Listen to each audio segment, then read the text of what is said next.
Hello दोस्तों, welcome to education world. आज है 30 मई 2020 और 30 मई 2020 के जितने भी क्वेश्चन बन सकते हैं सारे इस वीडियो में डिस्कस करेंगे और क्वेश्चंस के कुछ रिलेटेड इम्पोर्टेंट फैक्ट भी बताऊंगा। और वीडियो को पूरा देखें। और लास्ट में मैं आपको सिविल सर्विस एग्ज़ाम से दो क्वेश्चन लिए गए हैं जिसके बारे में हम पूरा देखेंगे। अब दो क्वेश्चन लिए गए हैं तो उनके बारे में हम कुछ इम्पोर्टेंट पॉइंट भी बताऊंगा जिसके बारे में आपको जानकारी मिलेगी। और दोस्तों, मैं आपसे ये कहना चाहता हूँ कि इस वीडियो का पीडीएफ फाइल और सभी क्वेश्चन के जो डिटेल्स हैं वो हमारे फेसबुक ग्रुप पेज पर एजुकेशन वर्ल्ड के नाम से होगा, जहाँ पर आपको दोनों फाइल मिल जाएगी, पीडीएफ फाइल मिल जाएगी जिसका लिंक डिस्क्रिप्शन में है। चलिए वीडियो स्टार्ट करते हैं। तो दोस्तों, पहला क्वेश्चन है, श्रीलंका ने भारत और किस देश के साथ मिलकर कोलंबो पोर्ट पर कंटेनर टर्मिनल बनाने के लिए समझौता किया? इसमें पहला ऑप्शन है जापान, दूसरा है नेपाल, तीसरा है चीन और चौथा है रूस। तो इसका जो आंसर सही होगा वो होगा जापान। पहला ऑप्शन सही होगा। इसमें टर्मिनल बेल्ट एंड रोड के पहल के तहत वहां बन रहे चीनी टर्मिनल के बराबर ही इसको बनाया जाएगा। और इस टर्मिनल का जो परिचालन करने वाली कंपनी है वो श्रीलंका की है, जिसकी 51% हिस्सेदारी होगी और जो बाकी हिस्सेदारी होगी वो जापान और भारत के पास रहेगी।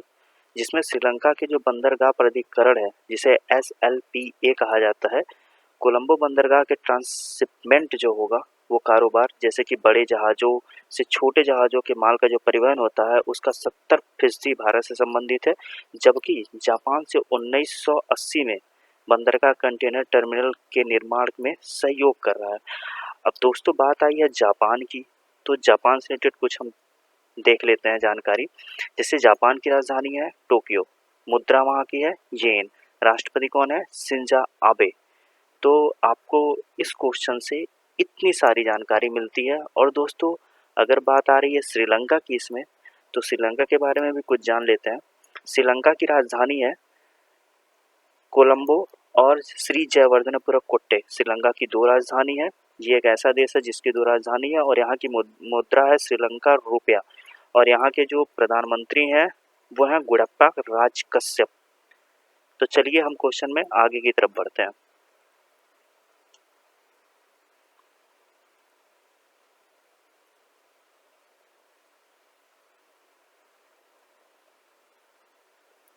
भारतीय रिजर्व बैंक ने आम आदमी को राहत देते हुए आरटीजीएस के तहत पैसे भेजने का समय कितने बजे कर दिया? जिसमें पहला ऑप्शन है 8 बजे, दूसरा है 5 बजे, तीसरा है 6 बजे और चौथा है 7 बजे। इसका जो सही आंसर होगा तीसरा, 6 बजे। दोस्तों, इसके बारे में हम आपको बता दें कि यह व्यवस्था 1 जून 2020 से प्रभावी होगी। और इसके पहले आरटीजीएस के माध्यम से 4:30 बजे तक शाम तक कोई भी लेन देन किया जा सकता था। और आरटीजीएस माना जाता है कि बैंक की सबसे तेज मनी ट्रांसफ़र सेवा है, जो आरटीजीएस का उपयोग बैंक या नेट बैंकिंग के माध्यम से भी किया जा सकता है। आरटीजीएस के जरिए लगभग 2 लाख रुपए भेजे जा सकते हैं, जबकि अधिकतम राशि भेजने की इसमें कोई भी सीमा नहीं है। तो चलिए तीसरे क्वेश्चन की तरफ आगे बढ़ते हैं।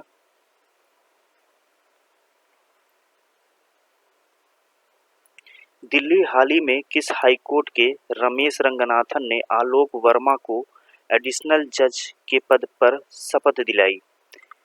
तो दिल्ली हाई कोर्ट, इसमें जो आपका पहला ऑप्शन है दिल्ली हाई कोर्ट है, दूसरा है उत्तराखंड हाई कोर्ट है, तीसरा है इलाहाबाद हाई कोर्ट और चौथा है पटना हाई कोर्ट। तो इसका जो सही आंसर होगा वो होगा Uttarakhand high court. Uttarakhand high court सही होगा। वाराणसी के ये रहने वाले हैं आलोक। वाराणसी के रहने वाले आलोक ने हरिश्चंद्र कॉलेज से इन्होंने LLB किया है और शहर में ही स्थित एक डीवी पोस्ट ग्रेजुएट कॉलेज में इन्होंने स्नातक की परीक्षा भी प्राप्त की है। जो रंगनाथन थे, रंगनाथन ने आलोक वर्मा को किया, तो आलोक वर्मा और यहाँ से इन्होंने ये पढ़ाई की है। और दोस्तों, मैं आपको बता दूं कि इन्होंने झांसी में मुंसिफ मजिस्ट्रेट के न्यायिक सेवा पे भी ये रह चुके हैं। और उत्तर प्रदेश और उत्तराखंड के कई जिलों में सत्र न्यायाधीश के साथ प्रदेश के मुख्य सचिव न्याय एवं विधि परामर्श भी ये रहे हैं। ठीक है दोस्तों, तो आपको इस क्वेश्चन से इतनी सारी जानकारियां मिलती हैं। चलिए चौथे क्वेश्चन की तरफ आते हैं। हाल ही में दक्षिण अफ्रीका के राष्ट्रपति पद पर किसने शपथ ली? पहला ऑप्शन है चार्ल्स रॉबर्ट स्वॉर्ट, दूसरा है जैकब जुमा, तीसरा है थाबो मेबेकी और चौथा है सिरिल रामाफोसा। तो इसका जो सही आंसर होगा वो होगा सिरिल रामाफोसा। सिरिल रामाफोसा के बारे में बता दूं दोस्तों कि अफ्रीकी नेशनल कांग्रेस के अध्यक्ष हैं ये, और छठे आम चुनाव के बाद इन्होंने आधिकारिक रूप से राष्ट्रपति चुना गया इन्हें।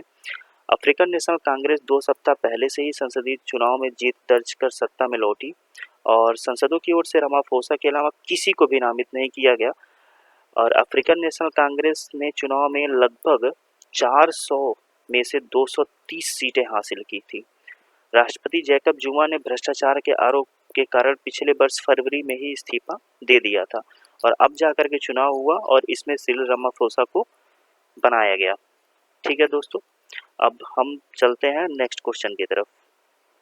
पांचवा क्वेश्चन है हमारा, क्रिकेट विश्व कप के अपने दूसरे अभ्यास मैच में भारत ने किस देश को 95 रनों से हरा दिया? तो इसका सही आंसर होगा बांग्लादेश। बांग्लादेश इसका सही आंसर होगा। भारत ने पहले बल्लेबाजी करते हुए महेंद्र सिंह धोनी और केएल राहुल के शतकों की बदौलत सामने 360 रनों का लक्ष्य रखा, लेकिन बांग्लादेश की टीम ने 264 रन ही बना पाई, जिसमें भारत की ओर से कुलदीप यादव और यजुवेंद्र चहल ने और 3, जसप्रीत बुमराह ने 2 और रविंद्र जडेजा ने 1-1 विकेट लिया। तो इसमें सही आंसर होगा बांग्लादेश। अब बात आई है बांग्लादेश की, तो बांग्लादेश के बारे में कुछ जान लेते हैं। बांग्लादेश की राजधानी है ढाका, यहाँ की प्रधानमंत्री है शेख हसीना और मुद्रा है यहाँ का टका। चलिए नेक्स्ट क्वेश्चन की तरफ आगे बढ़ते हैं। नवीन पटनायक ने लगातार कितनी बार उड़ीसा के मुख्यमंत्री पद की शपथ ली? नवीन पटनायक आपको पता होगा उड़ीसा के मुख्यमंत्री इसके पहले भी रह चुके हैं, लेकिन इन्होंने शपथ कितनी बार ली, कौन से बार की इनकी शपथ थी? तो इसमें पहला ऑप्शन है चौथी बार, दूसरा 5वीं बार और तीसरा दूसरी बार और चौथा है तीसरी बार। तो इनका सही आंसर होगा दूसरा, 5वीं बार। 5वीं बार इन्होंने शपथ ली है नवीन पटनायक। उड़ीसा के मुख्यमंत्री हैं ये। 29 मई 2020 को भुवनेश्वर में एक सार्वजनिक समारोह के दौरान मुख्यमंत्री ने पद की शपथ ली। उन्हें लगातार 5वीं बार मुख्यमंत्री पद की शपथ ली और उड़ीसा के राज्यपाल प्रोफेसर गणेशी लाल ने नवीन पटनायक को मुख्यमंत्री के तौर पर शपथ दिलाई। चलिए अगले क्वेश्चन की तरफ बढ़ते हैं। किस राज्य ने ओरछा को यूनेस्को विश्व धरोहर स्थल पर संभावित सूची में शामिल किया गया? तो इसमें पहला ऑप्शन है बिहार, दूसरा है झारखंड, तीसरा मध्य प्रदेश और चौथा है उत्तर प्रदेश। तो इसका सही आंसर होगा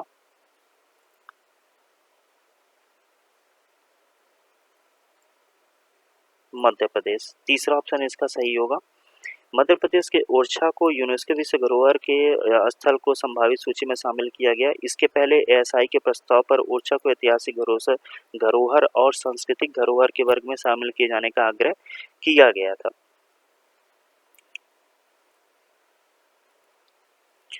अब दोस्तों बात आई है मध्य प्रदेश की, तो मध्य प्रदेश के बारे में जान लेते हैं। इसकी राजधानी है भोपाल, यहाँ के मुख्यमंत्री हैं शिवराज सिंह चौहान और राज्यपाल यहाँ के हैं लालजी टंडन। और मध्य प्रदेश के बारे में मैं आपको कुछ जानकारी बता देता हूँ कि ये जो धरोहर है यूनेस्को विश्व धरोहर, ठीक है, यूनेस्को विश्व धरोहर को संस्कृत धरोहर के लिए बहुत पहले ही सूची में डाला गया था, आग्रह किया गया था, जो अब जा कर के इसको बनाया गया है। तो चलिए दोस्तों नेक्स्ट क्वेश्चन की तरफ आगे बढ़ते हैं। अमेरिकी वित्त विभाग ने हाल ही में भारत और किस देश को अपनी मुद्रा निगरानी सूची से बाहर कर दिया? अमेरिकी वित्त विभाग ने हाल ही में किस देश को अपनी निगरानी सूची से बाहर कर दिया?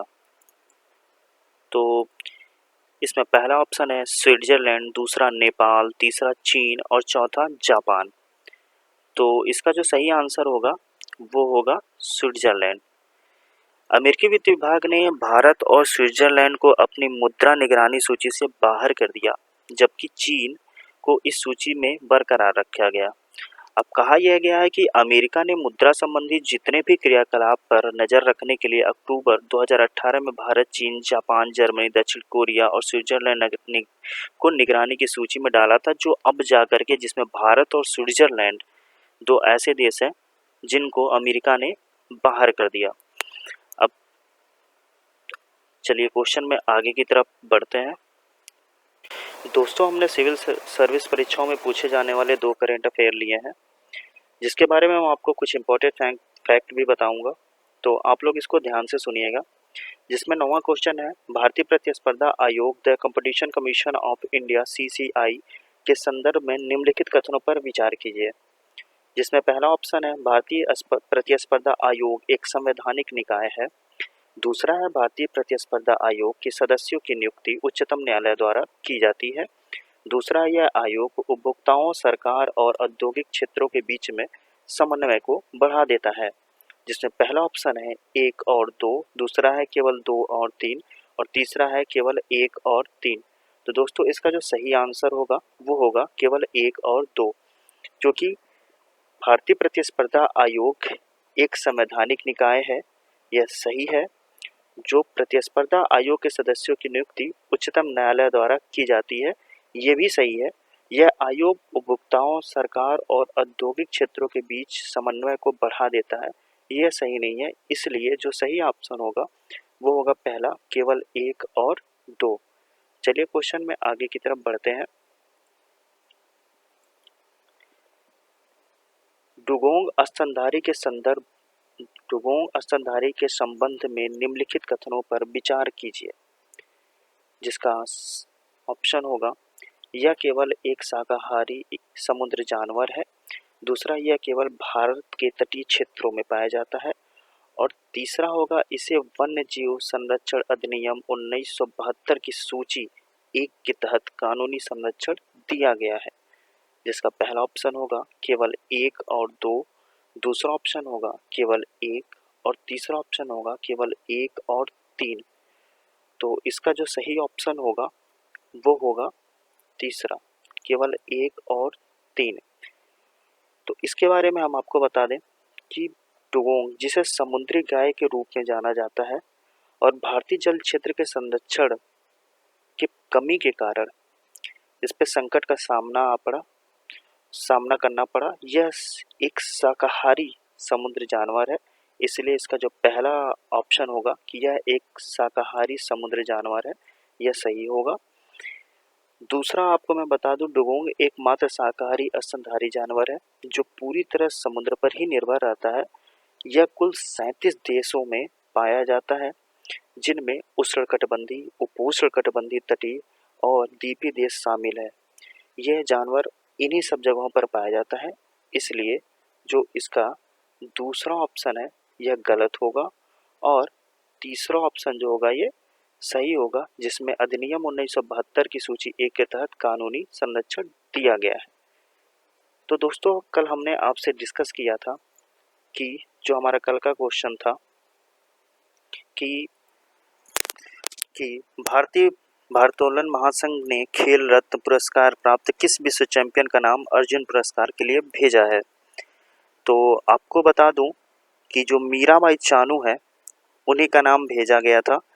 अब मीराबाई चानू का नाम आया है, तो मीराबाई चानू के नाम पे कुछ मैं आपको बता देता हूं कि यह भारतीय भारोत्तोलन महासंघ ने हाल ही में जो खेल रत्न पुरस्कार प्राप्त वर्ल्ड चैंपियन मीराबाई चानू है इनके लिए भेजा, और इनके साथ साथ रांगला वेंकटन राहुल और पूनम यादव के भी नाम भेजे गए, जिसमें मीराबाई चानू को सेलेक्ट चुना गया। मीराबाई चानू को साल 2018 में भारतीय क्रिकेट टीम के कप्तान विराट कोहली के साथ प्रतिष्ठित राजीव गांधी खेल रत्न अवार्ड से भी इनको सम्मानित किया गया है और इसी साल ही उन्हें पद्मश्री सम्मान भी दिया गया था।